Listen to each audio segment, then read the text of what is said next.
She grabbed my hand and whispered, "Please, pretend you know me." The woman grabbed my hand so suddenly that I almost dropped the folder I was carrying. Her fingers were trembling, her face was wet with tears, and there was a kind of fear in her eyes I had never seen before. She leaned closer and whispered that if I cared about what happened to her, I had to pretend I knew her until someone walked away.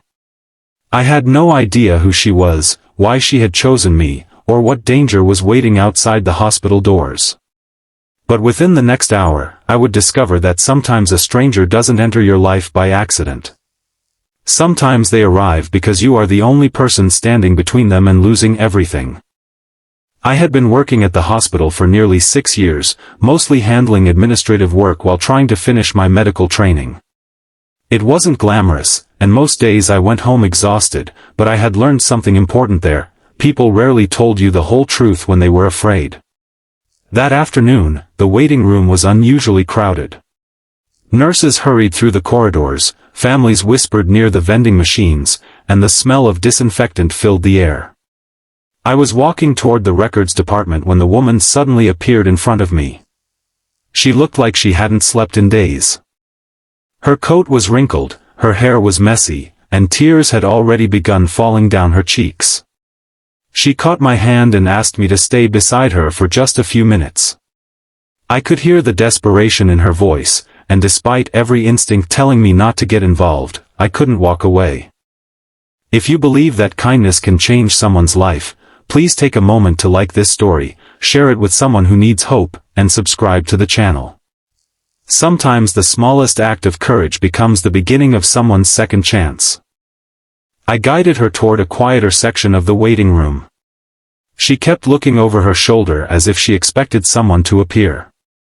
I asked whether she needed security or medical help, but she shook her head. Eventually, she told me that her younger brother was inside the hospital recovering from a serious accident. Their family had been struggling financially for months, and after their parents died, she had become responsible for everything. She had discovered that someone was trying to force her to sign documents that would give away her brother's legal inheritance. She had refused, and since then, she had been followed several times. She didn't know whom she could trust anymore. I didn't know whether every detail was true, but I knew one thing: she was genuinely frightened. I asked her brother's name and checked the hospital records. Everything matched. He was indeed a patient, and she was listed as his emergency contact. That changed everything. This wasn't some random story invented by a stranger. Then I noticed a man standing near the entrance. He wasn't doing anything suspicious. He wasn't shouting or threatening anyone. He simply stood there watching the waiting room. But the moment the woman saw him, her entire body stiffened. She lowered her head and moved closer to me. I realized why she had grabbed my hand. She wasn't asking me to become something I wasn't. She was asking me to help her feel less alone. I walked with her toward the nurse's station and quietly explained the situation to hospital security. The staff immediately became more alert. The man near the entrance eventually left without approaching us, but the fear on the woman's face didn't disappear. For the next several hours, I stayed nearby while the hospital's social worker contacted the appropriate authorities. We learned that the woman had been receiving threatening messages for weeks. Her brother's accident had happened during a period when their family's financial dispute was becoming more complicated.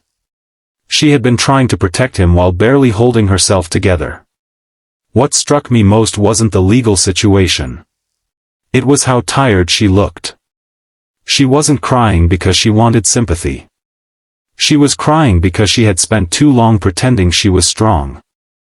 Late that evening, her brother finally woke up. The nurse came to tell her that his condition had stabilized. The woman covered her face with both hands and began crying again, but this time the tears were different. They were tears of relief.